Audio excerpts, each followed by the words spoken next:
Le débat africain, Alain Foucault. Plus de 70 000 morts chaque année et des centaines de milliers de déplacés. C'est le bilan des conflits armés, du terrorisme et des tensions sociales et politiques en Afrique.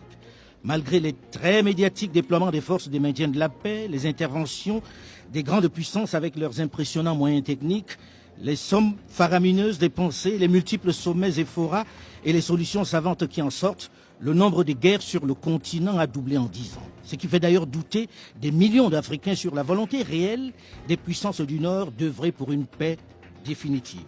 Encore la semaine dernière, le Mali et le Burkina Faso étaient les théâtres des attaques les plus sanglantes de ces dernières décennies, avec plusieurs dizaines de victimes.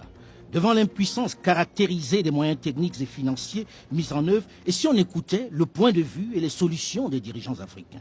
C'est ce que nous vous proposons dans le débat africain qui reçoit, c'est une première sur notre antenne et sur les antennes internationales, 3 chefs d'État, 3 présidents de la République en exercice. Bonjour à tous et bienvenue dans le débat africain installé dans la grande halle de la Villette à Paris à l'occasion du Forum de Paris sur la paix 2019. Le débat africain qui a l'honneur d'accueillir aujourd'hui 3 chefs d'État pour parler de la paix et la sécurité en Afrique. Quelles solutions concrètes?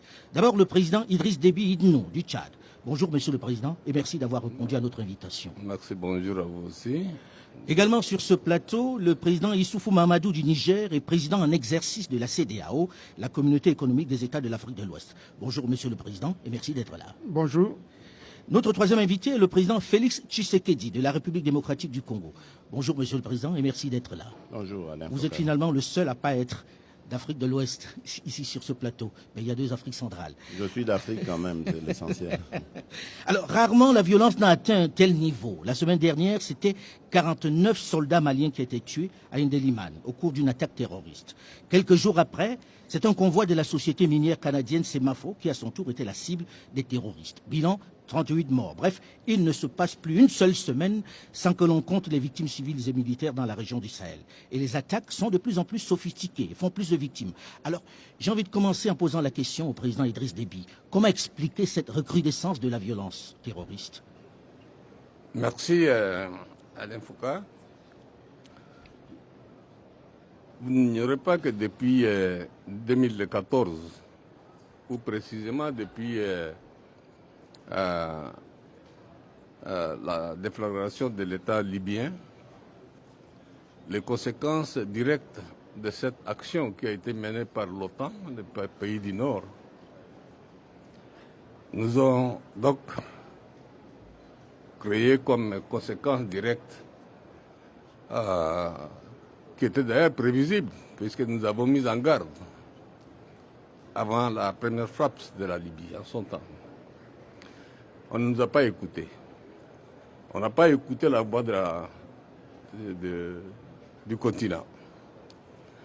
Je pense que c'est là où il y a un déficit de la gouvernance mondiale. La Libye est un pays africain. On ne nous a pas demandé pour quel objectif. Mais aujourd'hui, les conséquences directes de cette action, c'est nos pays, c'est nos populations qui souffrent, nos populations qui meurent. Depuis 2012, précisément depuis 2014, au plus fort, on ne pense pas un seul jour où il n'y a pas des attaques, soit des djihadistes dans le pays concerné, soit le Boko Haram, qui aussi a fait son lit sur le bassin du lac Tchad. Il n'y a pas un seul jour où cette région ne perd pas des hommes, soit des militaires, soit des populations civiles. Oui, mais Monsieur le Président, est-ce qu'on peut mettre ça seulement sur le compte de la Libye que vous évoquez? Il y a bien d'autres causes. Est-ce seulement la Libye qui a déstabilisé toute la sous-région? Avant la déclaration de la Libye, vous avez entendu un seul jour un homme noir, un Africain, se faire exploser. Vous avez vu un jour?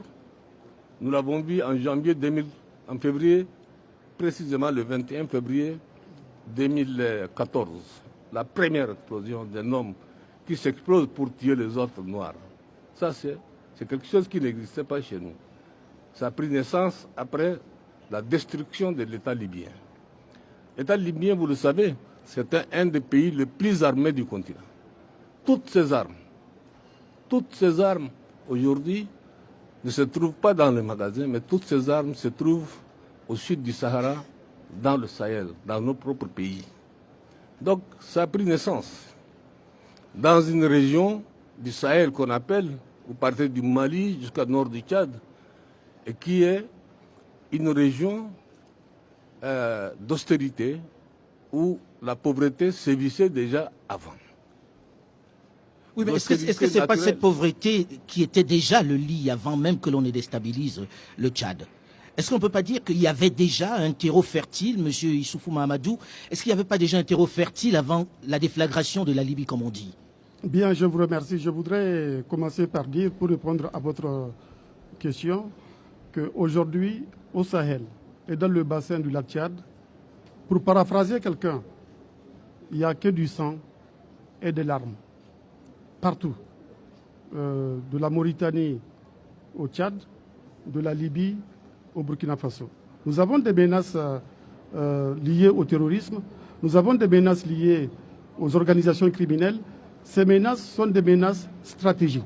J'entends par stratégique, c'est des menaces qui vont remettre en cause, qui risquent de remettre en cause la survie des États actuels. Bien sûr, on peut discuter sur les causes de ces menaces. La cause la plus citée, c'est la pauvreté. Mais moi, je pense que la pauvreté, c'est un peu le carburant qui entretient l'incendie. L'incendie a dû être allumé quelque part. Il y a eu Pour vous aussi, c'est la Libye, l'incendie. Il y a eu une étincelle quelque part. Ça remonte avant la Libye. Ça remonte avant la Libye. Rappelez-vous, le terrorisme islamiste, sous sa forme moderne, est né en Afghanistan. En Afghanistan, du temps de la guerre froide. Quand les talibans ont été mis en place, quand Al-Qaïda est né, c'est né suite à la lutte contre l'invasion de l'Afghanistan par l'Union soviétique de l'époque. Et depuis, ces gens-là qui sont nés dans ces conditions-là, dans ce contexte-là, ont décidé de porter la guerre, le djihad dans le monde entier. Donc, première étincelle. Mais la deuxième étincelle, ça vient de la chute de Saddam Hussein. Parce que la chute de Saddam Hussein a eu pour conséquence la naissance de l'État islamique. C'est d'ailleurs pour la plupart des cadres de l'armée de Saddam Hussein qui ont animé et qui continuent à animer l'État islamique. Et enfin, pour revenir sur au Sahel, la chute de Kadhafi a amplifié des menaces qui existaient déjà, puisqu'on sait que le terrorisme était déjà en Algérie, il y avait déjà une présence terroriste au Nord Mali, il y avait une présence des organisations criminelles de trafic de drogue dans tout le Sahel, mais toutes ces menaces-là ont été amplifiées par la chute de Kadhafi. Et comme l'a dit le président Déby, nous indexons la gouvernance politique mondiale. Il y a des décisions qui sont prises sans nous. La décision d'intervenir en Libye, nous l'avons apprise à la radio. Or, aujourd'hui, c'est nous... Oui, mais il y a quand même quelques chefs d'État africains qui y ont participé et qui étaient d'accord pour cette intervention. C'est nous qui en subissons les conséquences. Moi, je parle au nom du Niger. Je n'ai pas été consulté. Or, je suis frontalier avec la Libye. Et aujourd'hui, je supporte les conséquences, toutes les attaques, tous les morts que j'enregistre chaque jour, des militaires, des civils au Niger. C'est une des conséquences de cette décision qui a été prise en Libye. Maintenant, il faut trouver des solutions. On va parler des solutions dans un instant, mais on essayait de faire un état des lieux. Et là, je me tourne vers le président Tshisekedi. Vous n'êtes pas voisin de la Libye. Pourtant, votre pays, depuis les indépendances, 5 jours seulement après les indépendances, a commencé à connaître la violence.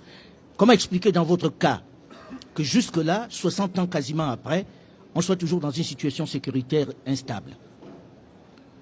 Il n'y a pas eu que de l'instabilité. Il y a eu des périodes d'instabilité, en réalité.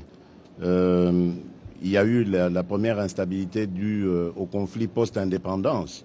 Là, on pourrait plutôt voir la main du colonisateur qui, non content d'être parti dans ces circonstances-là, a quelque part un petit peu manipulé les choses.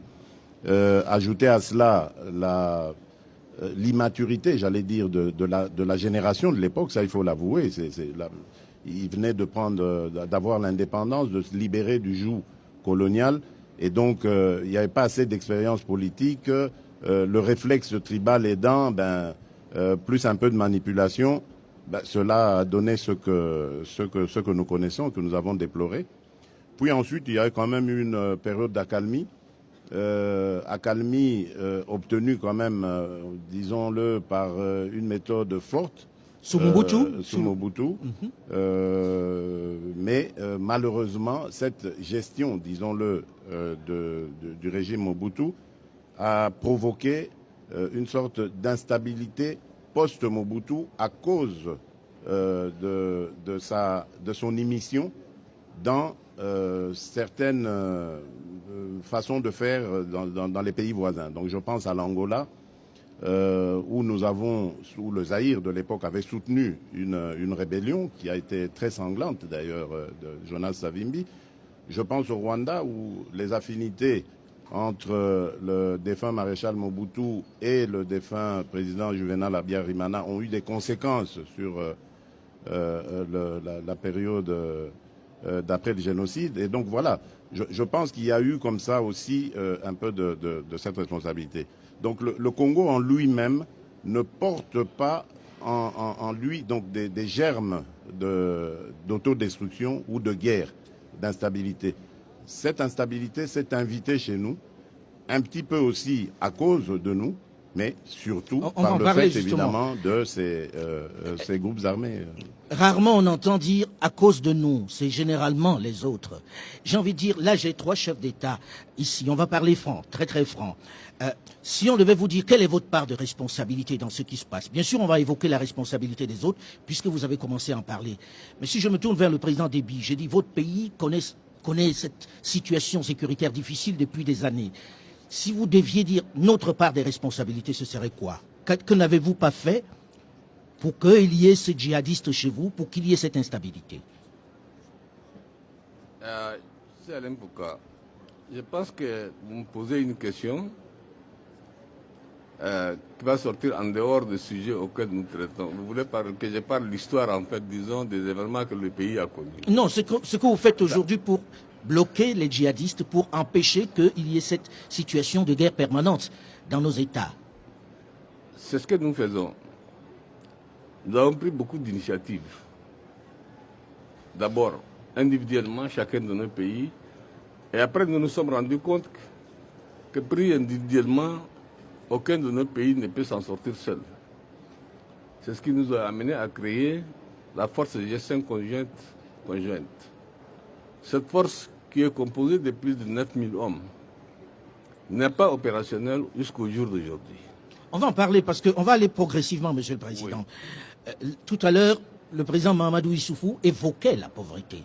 Est-ce que vous n'êtes pas un peu responsable de ce terreau fertile qui permet aux djihadistes de s'installer? Monsieur Alain Pouka, parce qu'il faut éviter, en fait, disons, de vouloir empêcher de toucher le mal là où vient le mal. Le mal est venu de la Libye. Vous le savez tous. Avant la mort de Kadhafi, il n'y avait pas des gens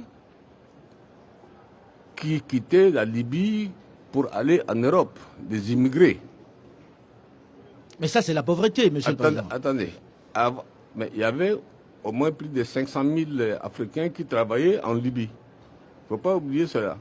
Plus de 500 000 Africains, jeunes Africains qui travaillaient en Libye en son temps. Avant cela, la pratique de drogue des êtres humains n'existait pas. Avant la mort de la Libye. Nos pays étaient en paix. Avant la mort de la Libye, le terrorisme n'existait pas, mais il y a une sorte de forme de menace, disons, des citoyens de tel ou tel pays mécontents qui sont à la recherche, disons, d'une autre solution militaire, autre. Ça existait. Ça existait. Mais la pauvreté dans ces zones-là ne date pas de la mort de Kadhafi. Ce sont des régions austères. L'austérité naturelle contre l'homme. Le désert. Le désert. Le Sahel, c'est aussi cela. Donc, il n'y a ni écoles, ni centres de santé, ni l'agriculture, ni un bon élevage. Mais la faute à qui, Donc, Monsieur le Président?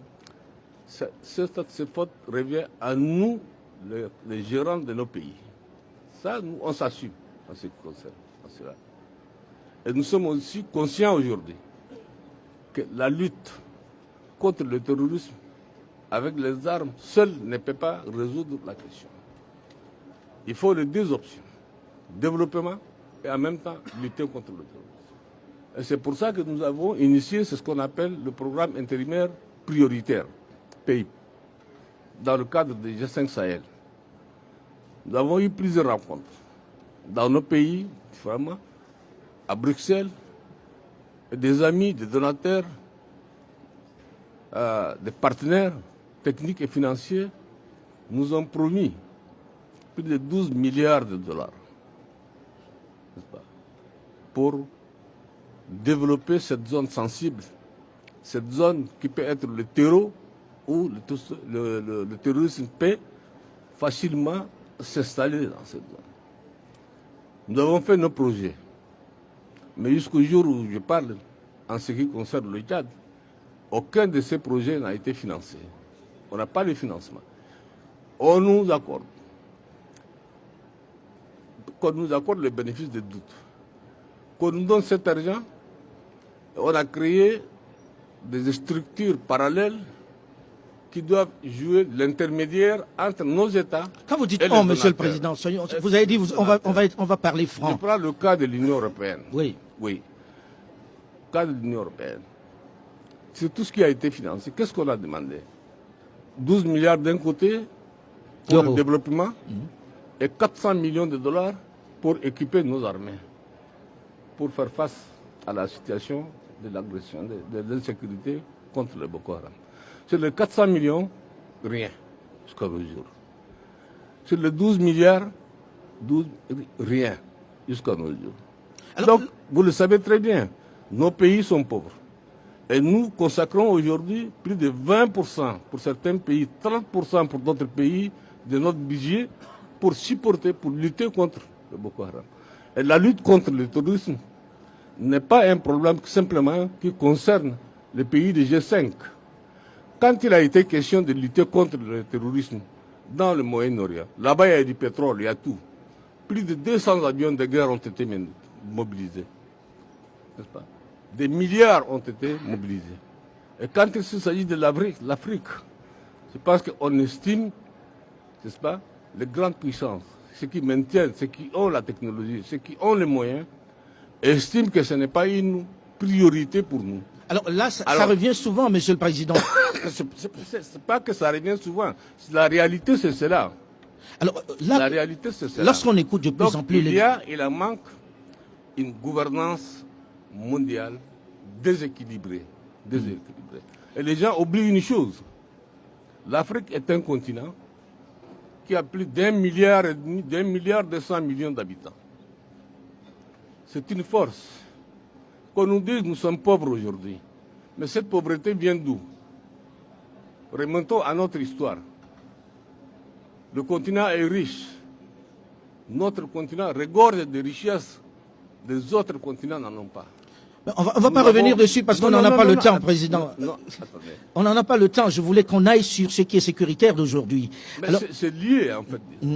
Si vous voulez qu'on sorte de cette situation, il faudra que l'Afrique aussi, n'est-ce pas, participe à cette gouvernance mondiale. Qu'elle soit consultée. Que l'Afrique participe aussi à la lutte contre le terrorisme, pas laisser 5 ou 6 pays simplement faire la guerre et rester les autres bras croisés. Ça aussi, absolument, on va parler d'intégration continentale dans un instant. Là, j'ai envie de me tourner vers le président Issoufou. Lorsqu'on entend la plupart des dirigeants dont vous faites partie, on a le sentiment que les grandes puissances, qui ont pourtant volé au secours de l'Afrique lorsque le Mali a été menacé, n'est pas sincère. C'est vrai? Avez-vous le sentiment que ces grandes puissances-là n'y mettent pas vraiment de la volonté pour qu'on en finisse avec le terrorisme? Moi, ce que je constate, c'est que, effectivement, au niveau de la communauté internationale, on ne fait pas suffisamment pour marquer la solidarité avec les pays du Sahel et avec les pays du bassin du lac Tchad.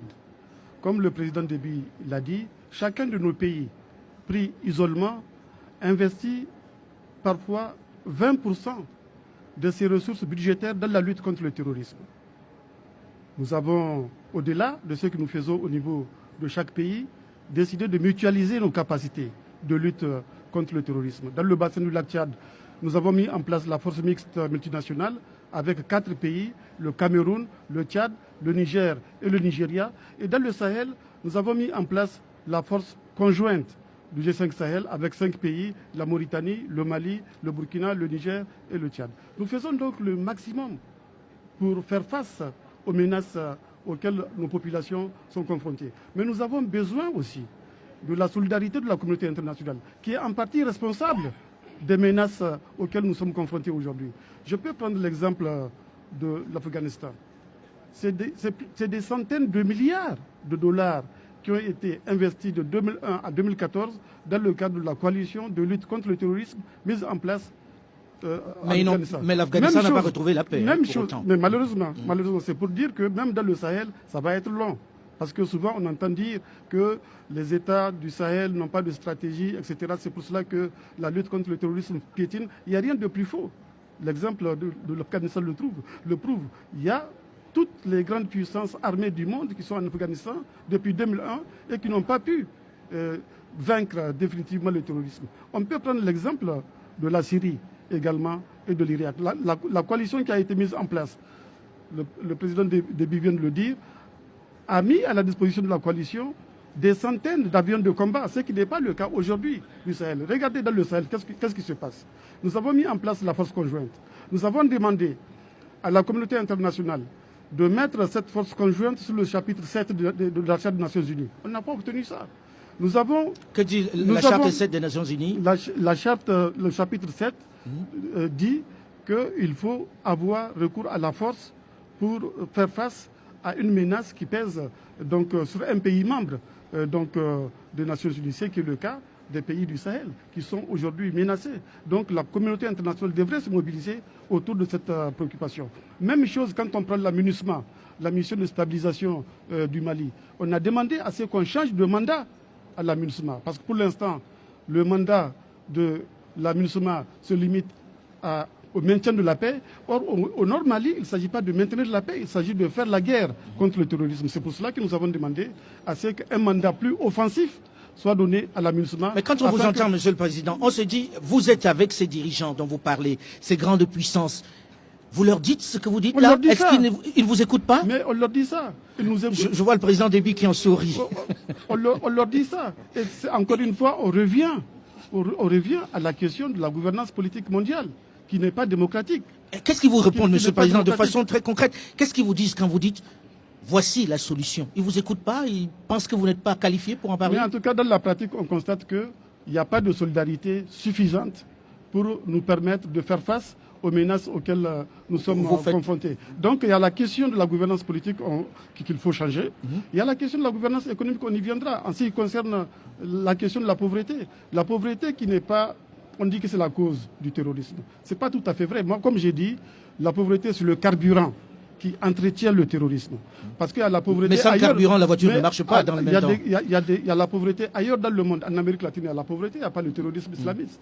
Même en Afrique, il y a des pays où il y a la pauvreté, mais où il n'y a pas le terrorisme. Donc la pauvreté est un élément nécessaire, mais pas suffisant. Mais on va revenir sur ça parce qu'aujourd'hui, l'Afrique a une stratégie, a une vision d'ensemble. C'est l'agenda 2063 qui permettra à l'Afrique de sortir de l'état de sous-développement dans lequel elle se trouve aujourd'hui. Avant de donner la parole au président Tshisekedi, je voyais le président Déby qui trépignait lorsque vous évoquiez l'attitude des autres dirigeants vis-à-vis de vous. Vous avez le sentiment qu'ils ne vous écoutent pas, qu'ils vous regardent avec condescendance ou quoi? Non, non seulement je ne parle pas de qu'ils nous écoutent ou bien non. C'est-à-dire que quand il s'agit de l'Afrique, je pense que l'idée générale qui passe, oh, le seul, à son temps, ça viendra, le seul, on verra plus tard. Et puis, bon, vous, on désigne une des puissances, vous gérez les affaires là, en attendant, on va voir. Ça se passe comme ça, vraiment? C'est exactement ça, se passe comme ça. Ce n'est pas une question de solidarité. Pas une question de solidarité. Pas une question de solidarité. C'est une question simplement d'ignorer les Africains et laisser les Africains dans la pauvreté où nous sommes là. Alors aujourd'hui, vous avez des milliers et des milliers d'Africains qui traversent le Sahara, qui meurent dans le Sahara, l'autre moitié meurt dans la Méditerranée. Et on se croit dire que bon, c'est la pauvreté qui les amène, et puis c'est bien beau, on le laisse faire. On laisse pas faire. Là, vous êtes trois présidents de trois États différents. Vous êtes voisins, lui n'est pas votre voisin. On se dit, une fois qu'on a fait ce constat, qu'est-ce qui vous empêche de vous mettre ensemble? Est-ce qu'il n'y a pas d'abord un problème d'intégration régionale? Monsieur le président Tshisekedi, quand on regarde le Congo, c'est un grand État avec des voisins importants. On n'a pas le sentiment que vous vous mettiez ensemble pour combattre cette menace, que chacun fait ce qu'il veut de son côté. Est-ce qu'il n'y a pas votre responsabilité déjà engagée de ce point de vue-là? Oui, on peut parler de notre responsabilité d'antan, mais aujourd'hui que nous avons la Zletka, on ne peut plus dire qu'il y a la zone de libre-échange continentale africaine. Oui. Et donc, je crois que c'est une initiative extraordinaire qui prendra le temps qu'elle prendra pour se formaliser, mais l'essentiel ici a été de l'avoir lancée. Aujourd'hui, il existe en Afrique des organisations sous-régionales. Je pense à la SADC, à la CEDEAO, à l'East Mais on ne les voit pas tellement efficaces, Monsieur le Président, si vous permettez. Justement. Je pense que nous devrions y aller par paliers pour former cette Zletka et la rendre vraiment opérationnelle. Et ces paliers, c'est d'abord, à mon avis, renforcer la coopération au sein des organisations sous-régionales, des communautés sous-régionales, et ainsi de suite étendre au fur et à mesure ces expériences au niveau africain. Et cela viendra. Nous avons en Afrique également un fléau contre lequel nous devons lutter, c'est celui des conflits interethniques. Et ici, j'aimerais d'ailleurs profiter de l'occasion pour rectifier quelque chose que j'ai dit dans mon discours en mettant le Tchad dans le lot des pays à conflit. Mais je parlais de conflit par rapport au terrorisme, pas entre tribus. Je tenais vraiment à le souligner, histoire de distinguer le Tchad du Sud-Soudan et de la Centrafrique, comme je disais. Mais alors, ces deux pays illustrent la Centrafrique et le Soudan, et même dans une certaine mesure la République démocratique du Congo, mon pays, le mal qui ronge aussi l'Afrique. Je crois que nous devons, en Afrique, faire des efforts, nous surpasser. Et ça, je crois que c'est dû au peu d'éducation de certaines de nos masses et à la pauvreté.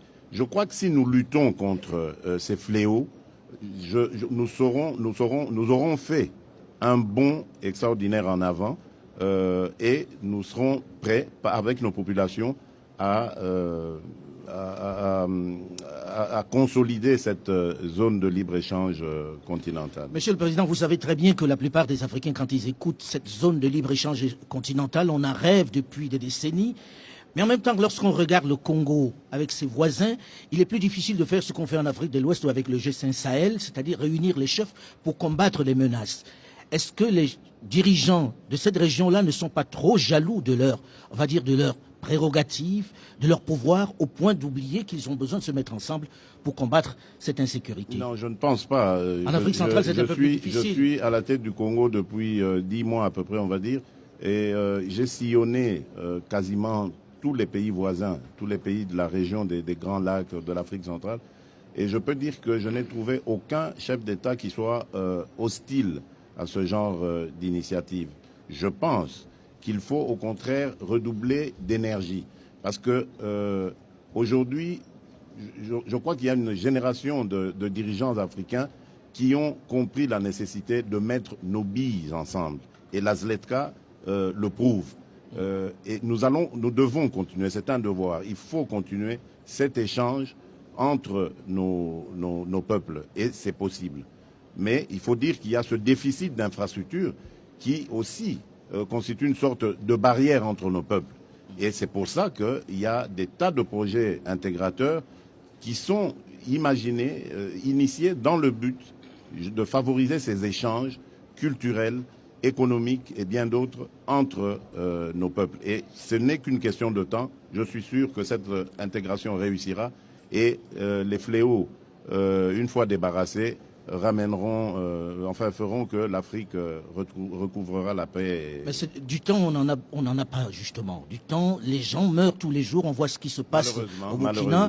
Malheureusement. Pendant qu'on préparait cette émission, on a lu sur les réseaux sociaux des questions, et certains disent, on ne peut pas comprendre, par exemple, que Boko Haram puisse être entre le Cameroun, le Niger, le Tchad et le Nigeria, et que ces 4 États ne puissent pas se mettre ensemble pour venir à bout de cette menace. Est-ce que ça ne vient pas du fait que vous ne vous entendez pas tout simplement, Président Idriss Déby?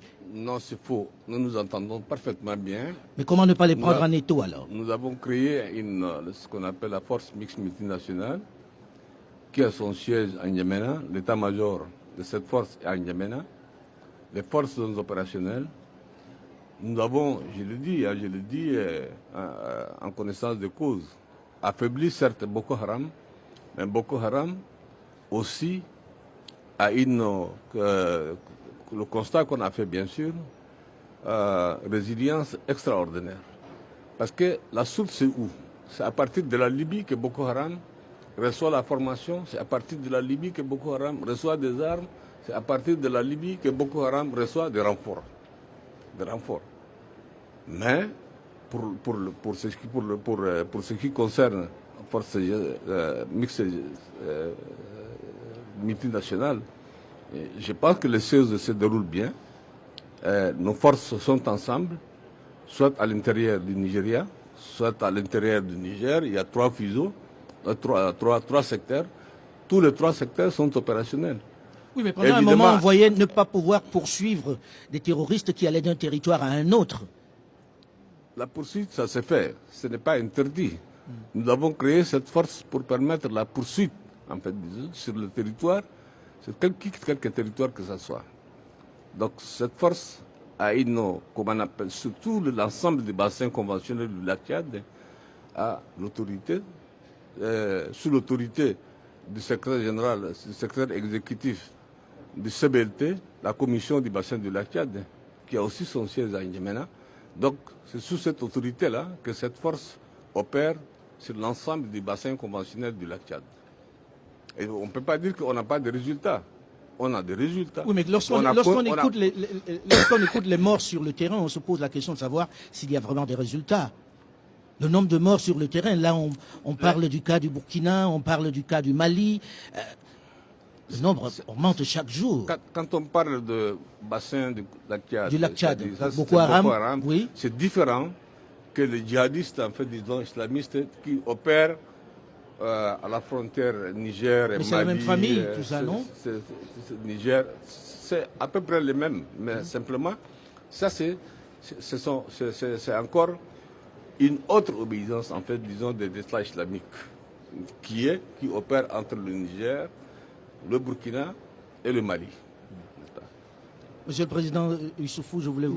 Oui, voilà. Donc, moi, je pense que les chefs d'État africains sont en train de faire ce qu'ils doivent faire, sur tous les plans.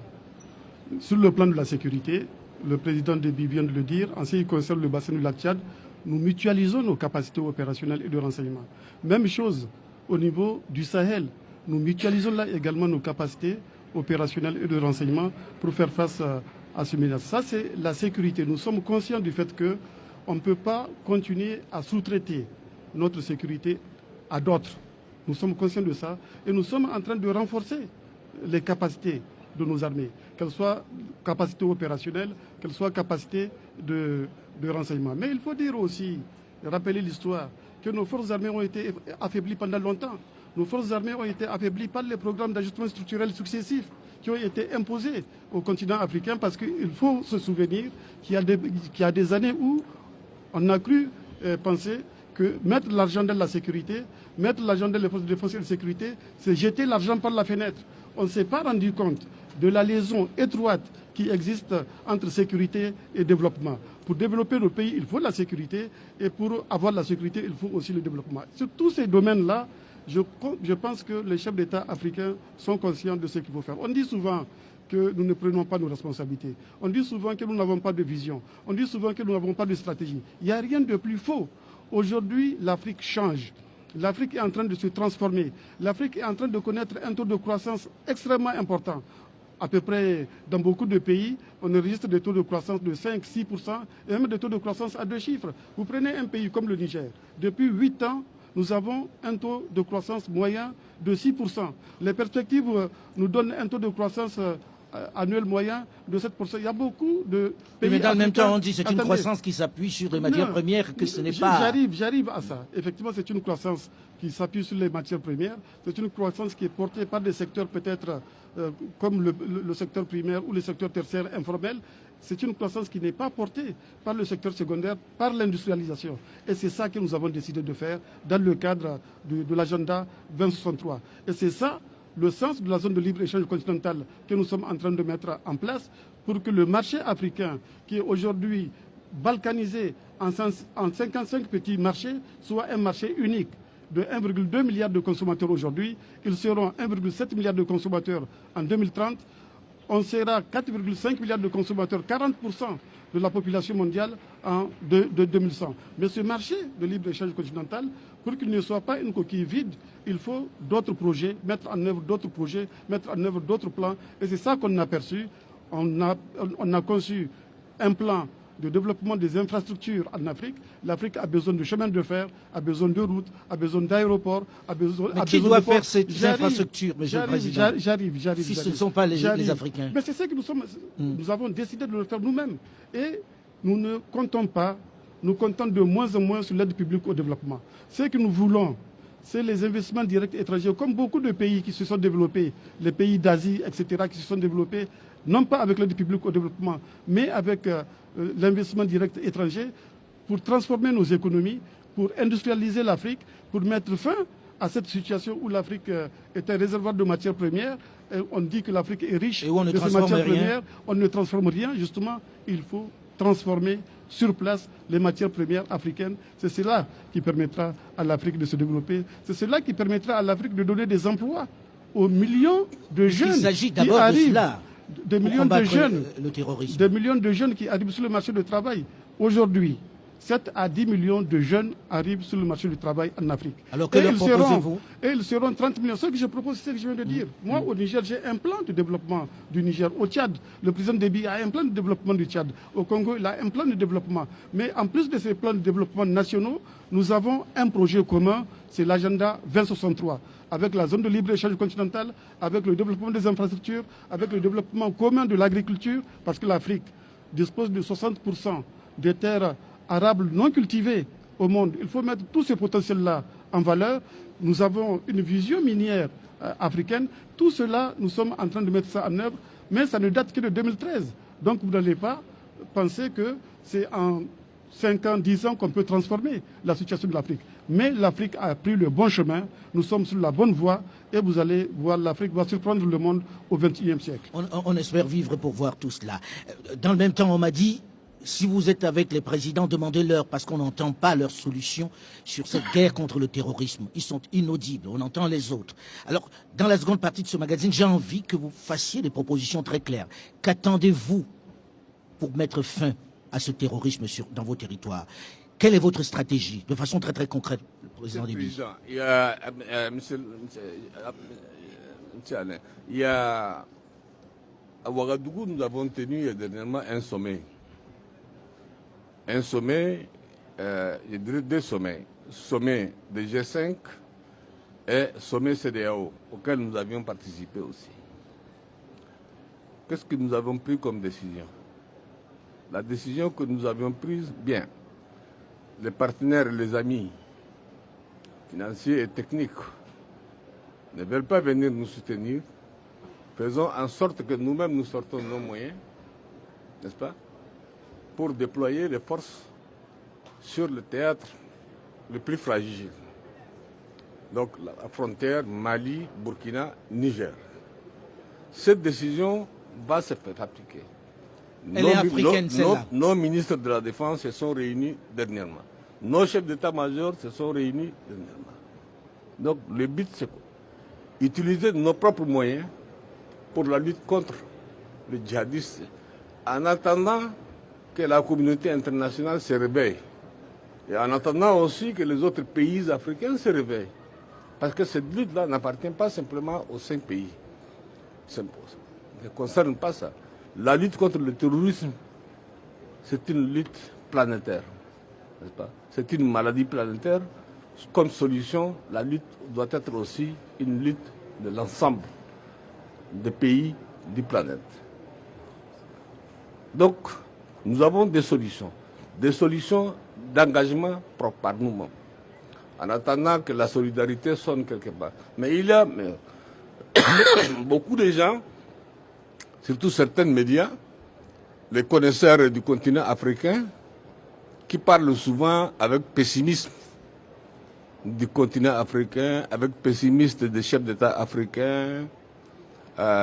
Il y a parmi les chefs d'État africains les bons élèves, les mauvais élèves, les démocrates, les dictateurs comme Déby et autres et autres. Qui c'est qui a dit ça? Alors, j'envoie quelqu'un, mais je ne vais pas prononcer son nom ici. Je vois quelqu'un. En tout cas, il n'est pas de chez nous. Il n'est pas de chez nous, oui. Moi, je crois que tout ça, ça appartient un peu au passé. C'est des gens qui sont peut-être un peu des vestiges du néocolonialisme ou du colonialisme, qui continuent à maintenir l'Afrique dans cette idée, en fait, disons, de masser, comment on appelle le cerveau des Africains, que vous êtes encore, vous êtes des jeunes, vous êtes ceci, vous n'avez rien. Donc, cet écho-là, c'est dépassé maintenant. C'est dépassé. C'est dépassé et aucun Africain ne doit croire à cela. Aucun Africain ne doit croire à cela. Nous devrions croire à notre propre force. Oui, mais quand vous dites ça à un enfant dont les parents ont été tués par les terroristes, il dit quelle force? C'est quoi votre plan? Non, notre plan, je ne vais pas vous dire... Vous avez évoqué une partie... Je ne peux pas vous dire que le plan militaire est ceci ou cela. Non. Notre plan, c'est ce que je vous ai dit. Nous avons décidé maintenant de ne pas attendre que les solutions, les moyens viennent de l'extérieur. Nous allons agir avec nos propres moyens. Tout ce qu'on a maintenant comme moyens, nous allons les mettre ensemble pour aller sur le théâtre, n'est-ce pas? Les opérations sur le théâtre. Maintenant, les Africains d'aujourd'hui ne sont pas les Africains de demain, je pense. Depuis d'hier. Donc, ils comprendront mieux leurs intérêts et ils comprendront mieux aussi, n'est-ce pas, le langage qu'il y a, le changement qui est en train de s'opérer au niveau du continent, n'est-ce pas? Et nous avons une force, 1 200 000 habitants, 60% de la jeunesse, n'est-ce pas? Vous voulez dire 1 milliard 200 millions? 1 milliard 200, oui, 1 milliard 200 millions d'habitants, 60% des jeunes garçons et des jeunes filles. Ça, c'est une force essentielle pour le développement du continent. Mais ça peut aussi être une faiblesse si cette jeunesse n'est pas formée. Non, c'est-à-dire que nous transformerons, en fait, disons, cet handicap qu'on en parle. L'Afrique est en train d'exploser, l'Afrique, ne sait pas, est en train de partir. Il y a beaucoup de monde, les femmes donnent beaucoup d'enfants et tout ça. Tout naturellement, le continent a de l'espace pour 2 milliards, 3 milliards. N'est-ce pas? Carrément. Carrément. 2 milliards, 3 milliards. Nous avons des terres arables non exploitées. Nous avons des richesses minières non exploitées. Nous ne verrons pas. Mais après nous, les générations futures vont se battre pour cette Afrique-là qu'on va leur laisser entre leurs mains. Et l'Afrique sera demain le continent qui va attirer le monde. Président Tshisekedi, une solution, puisqu'on est dans la partie solution. Oui, merci. Je dirais d'abord, je partirais d'un constat. La guerre que nous impose le terrorisme est une guerre atypique. C'est une guerre asymétrique. Elle nécessite des forces spéciales. Ce n'est pas une guerre classique. Et même les grandes puissances ont été frappées en plein cœur par le terrorisme. C'est la preuve qu'il n'y a personne, aucune nation qui soit à même de se protéger contre le terrorisme. Et donc cela nécessite une coalition internationale des forces, mais aussi des intelligences. Parce que c'est par les services de renseignement qu'on peut infiltrer et donc anticiper les actions de ces groupes terroristes.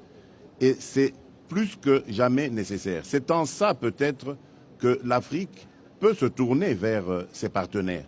C'est dans le renforcement de nos capacités à développer ces forces spéciales et à anticiper sur les actions de ces terroristes. Dire comme ça, jeter la responsabilité sur ces pays qui sont pays africains qui sont frappés de plein fouet par le terrorisme, je trouve que c'est un peu fuir ses responsabilités. Il n'y a personne au monde qui serait heureux d'être frappé par le terrorisme. Ce n'est pas vrai. C'est simplement que nous avons besoin de rajouter des capacités à celles qui sont déjà là, qui sont admirables. Les hommes en armes en Afrique font énormément d'efforts. Je me rappelle d'ailleurs de l'armée tchadienne qui s'était même déplacée jusqu'au Mali, qui a fait un travail extraordinaire, on ne le dira jamais assez, et au point que même l'armée française en a été admirative. Donc je crois qu'il y a de la potentialité en Afrique, nous avons simplement besoin de renforcer nos capacités. Donc ça c'est d'une part. D'autre part, ne nous voilons pas la face. Ces mouvements terroristes partent d'une doctrine. Et cette doctrine, elle prend naissance dans certaines nations riches. Je ne vais pas citer ces pays. Mais on a le sentiment qu'à chaque fois, les dirigeants africains parlent de ces nations, mais on ne montre pas. Non, vous savez qui finance quand même, non? Non, moi je vous savez pas. Je ne vais pas jeter des accusations comme ça sur des pays, par exemple du Golfe, parce que je n'en ai pas les éléments. Parce que je n'en ai pas les éléments, mais il est démontré que dans ces pays-là, il y a des hommes puissants, on va dire, qui financent certains réseaux terroristes. Donc ça aussi, il faudrait le démanteler. Il faut pas se voiler la face parce que il y a des pétrodollars par milliards qui sortent de là. Donc si ces pétrodollars, dans ces pétrodollars, il y en a qui financent le terrorisme, il faut avoir le courage de le dénoncer. Ça aussi, c'est un phénomène. Ça doit être un problème qui nous embrigade tous. Le terrorisme ne reculera que si vraiment il n'y a plus de puissance pour le soutenir et s'il y a une collaboration mondiale, une coalition solide contre ces actions déplorables. Alors le président Déby parle du fait que vous avez mutualisé les forces pour combattre. Qu'est-ce qui fait qu'il n'y ait pas une armée africaine bien formée? Parce qu'on a pensé à tous ces noms qui se sont succédés sur le continent, Barkhane, MINUSMA, MONUSCO, etc., qui n'ont pas réussi à faire reculer les choses. Est-ce que les armées de ces États-là sont équipées pour pouvoir faire reculer le terrorisme? Monsieur le Président Issoufou. Oui, voilà, merci. Je voudrais d'abord dire que ce n'est pas parce qu'on n'a pas pu vaincre la menace en quelques semaines, en quelques mois, qu'on ne fait pas ce qu'il faut faire pour lutter contre la menace terroriste. Je voudrais faire un parallèle. Prenez ce qui se passe en Afghanistan, je reviens là-dessus. C'est depuis 2001 qu'il y a une coalition qui a été mise en place pour lutter contre le terrorisme, contre Al-Qaïda, contre les talibans en Afghanistan. Le problème est toujours entier en Afghanistan. Il faut poser la question aux puissances qui sont dans cette coalition-là. Comment ça se fait qu'il n'ait pas vaincu le terrorisme en Afghanistan en quelques mois, en quelques semaines? Mais à nous, on pose cette question, nous les Africains. Même chose pour ce qui concerne l'Irak et la Syrie. Une coalition des armées les plus puissantes du monde a été mise en place pour lutter contre Daesh. Mais le combat contre Daesh, contre l'État islamique, continue toujours. Posez-leur la question, pourquoi ils n'ont pas pu vaincre Daesh en quelques semaines ou en quelques mois? Donc c'est la même chose également pour le Sahel et le bassin du lac Tchad. Nous avons des stratégies, nous avons une vision, nous avons des capacités que nous sommes en train de mettre en place pour lutter contre ces menaces-là. Au niveau de chaque pays, on essaie de renforcer les capacités opérationnelles des armées, les capacités de renseignement des armées, que ce soit au Tchad, au Niger ou ailleurs. Mais en plus de ça, nous avons décidé, comme cela a été dit, de mutualiser nos capacités. Et même les ressources de financement qu'on n'arrive pas à mobiliser au niveau de la communauté internationale, nous sommes en train de nous organiser pour nous autofinancer. C'est le cas donc de la décision prise par la CEDEAO de mettre à la disposition de la force conjointe du G5 Sahel $1 milliard pour renforcer les capacités opérationnelles et de renseignement de cette force. Donc nous sommes en train de nous organiser, nous sommes en train de progresser, nous sommes en train de nous renforcer. Ça prendra du temps, comme ça a pris du temps ailleurs, comme ça a pris du temps en Afghanistan, comme ça a pris du temps en Syrie. Mais moi je suis convaincu d'une chose, c'est que nous allons vaincre le terrorisme. Et à l'échelle de l'Afrique... Ensemble, à l'échelle de l'Afrique, nous avons les perspectives des forces en attente de l'Union africaine.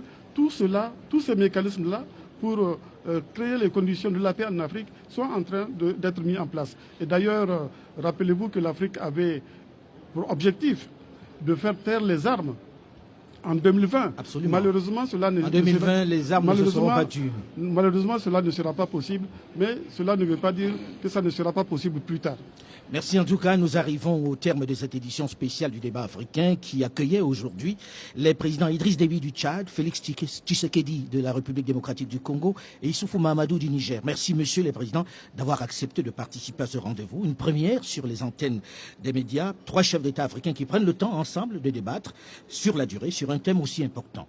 Je rappelle que cette émission sera rediffusée par une dizaine de télévisions africaines. Vous pouvez également la retrouver sur le site de RFI et sur les réseaux sociaux. Merci également au Forum de la paix de Paris qui nous accueille aujourd'hui à la Grande Halle de la Villette. La réalisation du débat africain était assurée aujourd'hui par Romain Ferré et Richard Rifono.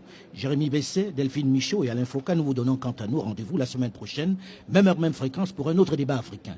Dans un instant, une nouvelle édition du journal sur Radio France Internationale. Merci à vous, monsieur. Merci à vous.